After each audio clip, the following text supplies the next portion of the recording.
Deuteronomy chapter 23. No eunuch is to enter the congregation of God. No bastard is to enter the congregation of God, even to the 10th generation, nor any of his children. No Ammonite or Moabite is to enter the congregation of God, even to the 10th generation, nor any of his children, ever. Those nations didn't treat you with hospitality on your travels out of Egypt.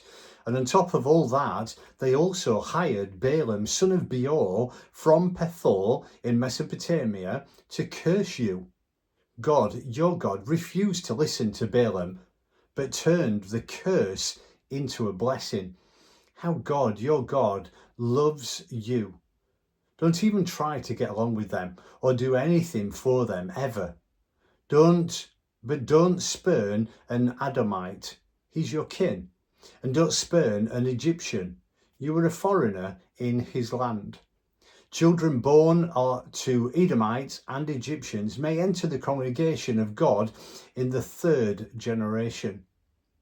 When you are camped out at war with your enemy, be careful to keep yourself from anything ritually defiling.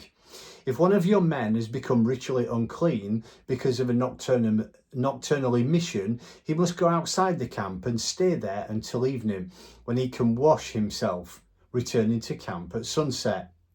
Mark out an area outside the camp where you can go to relieve yourself. Along with your weapons, have a stick with you. After you relieve yourself, dig a hole with the stick and cover your excrement. God, your God, strolls through your camp. He's present to deliver you and give you victory over your enemies. Keep your camp holy.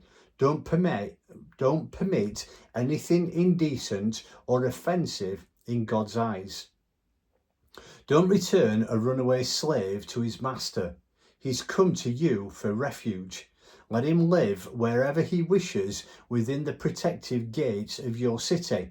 Don't take advantage of him.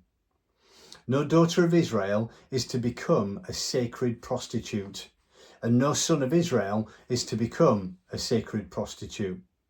And don't bring a fee of a sacred whore or the earnings of a priest-pimp to the house of God, your God, to pay for any vow.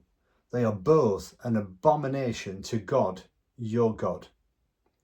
Don't charge interest to your kinsmen on any loan, not for food or money or clothing or anything else that could earn interest. You may charge foreigners interest, but you may not charge your brother's interest. That way God, your God, will bless all the work that you take up in the land that you are entering to possess. When you make a vow to God, your God, when you make a vow to God, your God, don't put off keeping it. God, your God, expects you to keep it. And if you don't, you're guilty. But if you don't make a vow in the first place, there's no sin. If you say that you're going to do something, do it. Keep the vow you're willing vow to God, your God. You promised it, so do it. When you enter your neighbour's vineyard, you may eat all the grapes you want until you're full, but you may not put any in your bucket or bag.